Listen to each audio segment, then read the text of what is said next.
Saudara, Anda menyaksikan Kompas Bisnis bersama saya Putri Oktaviani. Badan Pusat Statistik melaporkan pertumbuhan ekonomi Indonesia sepanjang tahun 2025 mencapai 5,11% secara tahunan. Angka ini, saudara, menjadi rekor tertinggi sejak tahun 2023, meski sebelumnya meleset dari target pemerintah sebesar 5,2% secara tahunan. Menurut Kepala BPS Amalia Adininggar Widyasanti, pertumbuhan ekonomi Indonesia 2025 lebih tinggi dari ekonomi Tiongkok, Singapura, Malaysia, Korea Selatan, dan Filipina.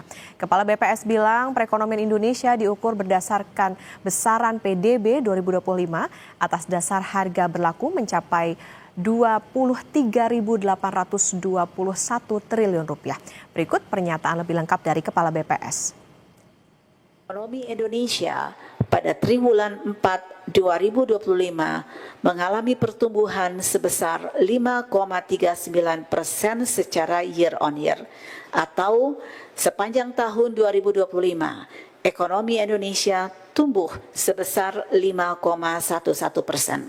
Mari kita lihat industri pengolahan yang tumbuh didorong oleh permintaan domestik dan luar negeri. Penyumbang utama pertumbuhan ekonomi tahun 2025 adalah industri pengolahan, perdagangan, pertanian, dan infokom. Hal ini terutama didorong oleh peningkatan mobilitas masyarakat yang menyebabkan kenaikan pengeluaran untuk makanan dan minuman, transportasi dan komunikasi, serta penambahan barang modal berupa mesin dan perlengkapan.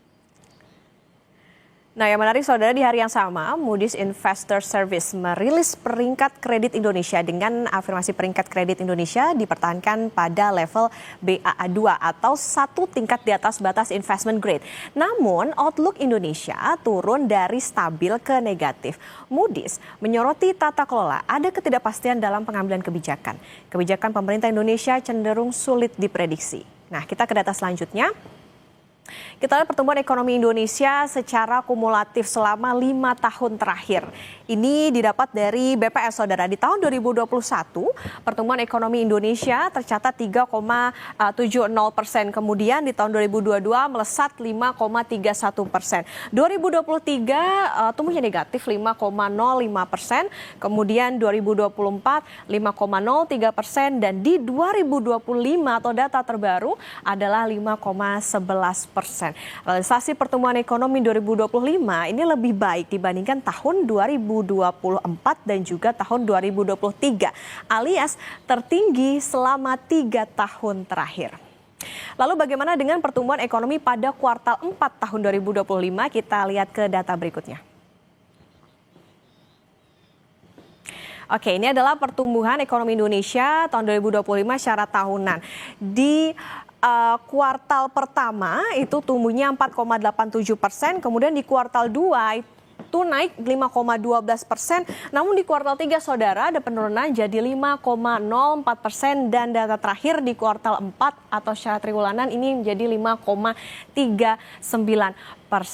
Pertumbuhan ekonomi pada kuartal 4 tahun 2025 ini sebesar 5,39%. Ini merupakan yang tertinggi sejak pandemi COVID-19. Nah, BPS bilang kinerja ini menunjukkan bahwa ekonomi domestik tetap solid meski ada perlambatan global. Lalu seperti apa pertumbuhan ekonomi menurut lapangan usaha? Kita ke data berikutnya. Namun, saudara, setelah BPS ini kan merilis ekonomi Indonesia tahun 2025 yang tumbuh 5,11%, dan pada kuartal 4 2025 tumbuh ini tadi 5,39%, tertinggi sejak pandemi COVID-19.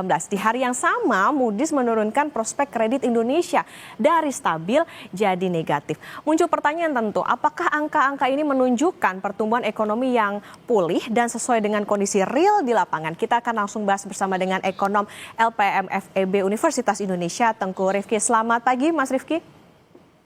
Pagi, Mbak. Apa kabar? Oke, nah Mas Rifki, ekonomi data terakhir tumbuhnya 5,11%.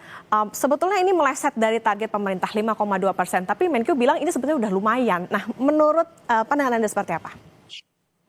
Ya, jadi kalau kita lihat tumbuh 5-11% ini kan didorong dengan pertumbuhan kuartal 4 ya, yang mencapai 5,39% atau hampir 5,4%. Nah, ini kita memang melihatnya masih cukup tinggi ya, karena memang pertumbuhan ekonomi ini nggak dibarengi dengan transformasi struktural atau perbaikan secara fondasi ekonomi. Kita melihat pertumbuhan 5,39% di kuartal 4 yang menyebabkan pertumbuhan 5,11% untuk seluruh tahun ini memang didorong oleh satu faktor musiman, kemarin ada libur akhir tahun, kedua juga didorong oleh adanya stimulus dan paket insentif pemerintah menjelang akhir tahun. Jadi memang ini belum mencerminkan pertumbuhan yang memang memperbaiki daya beli masyarakat, satu, kedua juga memperbaiki tingkat kesejahteraan dan memperbaiki ketenaga kerjaan secara keseluruhan. Oke, berarti bisa dibilang ini belum jadi batas aman begitu ya, karena kalau kita melihat di kuartal 4 ini kan ada faktor musiman juga. Nah, Mas Rifki, pada kuartal 4 juga kan tumbuh tinggi dikatakan demikian, 5,39%. Ya oke tinggi, tapi kayaknya kita nggak lepas nih dari jebakan 5%. Nah, ini apa sebetulnya PR maupun juga apa yang menjadi cerminan dari angka 5,39% ini? Ya, jadi kalau kita lihat memang ini kan secara keseluruhan itu kita melihat daya beli masih cukup lemah. Kenapa daya beli lemah? Daya beli lemah ini memang karena kurangnya penciptaan lapangan kerja yang berkualitas. Jadi kalau kita lihat memang paling nggak dalam beberapa tahun belakangan ini banyak sekali terjadi PHK massal, lalu kemudian pekerja yang bekerja di sektor informal, lalu juga pekerja-pekerja yang tidak memiliki banyak perlindungan sosial. Nah, kenapa ini terjadi? Salah satu faktor utamanya adalah karena lemahnya iklim investasi. Jadi kalau kita lihat kemarin itu sebetulnya di 2025 di 3 triwulan terakhir itu FDI atau penanaman modal asing itu tumbuhnya negatif. Sehingga kemudian tidak menciptakan lapangan kerja secara massal, tidak menciptakan lapangan kerja yang berkualitas, sehingga juga tidak menciptakan transfer teknologi ke tenaga kerja di dalam negeri. Sehingga kemudian ini kita melihat di 2025 itu walaupun ekonomi tumbuh 5%, tapi nggak mencerminkan kenaikan produktivitas. Karena tadi utamanya adalah di penciptaan lapangan kerja. Nah, ini juga sebetulnya cukup sejalan dengan data Kementerian Keuangan. Di 2025 itu pajak pertambahan nilai dan pajak penghasilan itu tumbuhnya malah negatif gitu. Jadi ini hal yang sebetulnya sangat jarang terjadi kalau tidak sedang dalam krisis. Jadi ini menunjukkan bahwa penerimaan pajak penghasilan, penerimaan pajak pertambahan nilai yang negatif menunjukkan bahwa daya beli ini masih struggling, juga produktivitas baik dari sisi perusahaan maupun individu juga masih sulit untuk tumbuh selama tahun 2025. Oke, secara real memang kondisinya belum memungkinkan untuk bisa dikatakan perbaikan begitu. Kemudian juga yang disoroti Mas Rifki soal Moody's yang bilang soal kebijakan pemerintah cenderung sulit diprediksi. Nah, koordinasi dan cara komunikasi kebijakan juga jadi catatan. Apakah LPMU ini memiliki catatan serupa juga dengan apa yang digambarkan oleh Moody's? Ya, kalau kita melihat memang banyak dari kebijakan pemerintah itu cenderung sifatnya reaktif ya daripada responsif. Jadi artinya kemudian krisisnya baru muncul, kemudian masalahnya baru muncul, pemerintah selalu melakukan langkah-langkah short term. Contohnya apa? Contohnya kemarin saat keluar misalnya assessment dari MSCI itu kemudian pemerintah langsung menyiapkan Danantara sebagai standby buyer. Padahal yang diperlukan adalah untuk pemerintah melakukan transformasi struktural, kemudian mengadjust masalah-masalah yang ada di financial market dan seterusnya. Begitupun juga kalau kita lihat contoh lain, misalnya masalah struggling sektor tekstil. Alih-alih kemudian memperbaiki penegakan hukum, memperbaiki iklim usaha, justru pemerintah berencana membuat BUMN tekstil. Jadi memang banyak dari kebijakan pemerintah sekarang itu sulit diprediksi dan cenderung sifatnya reaktif, mendorong dominansi negara, sehingga kemudian dari sisi pasar ini sulit menciptakan pasar yang memiliki persaingan yang sehat secara umum.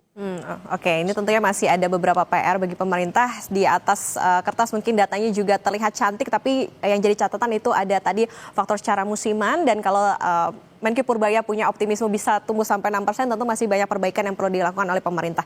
Terima kasih ekonom LPM FEB Universitas Indonesia, Mas Tengku Rifki sudah bersama di Kompas Bisnis. Sehat selalu.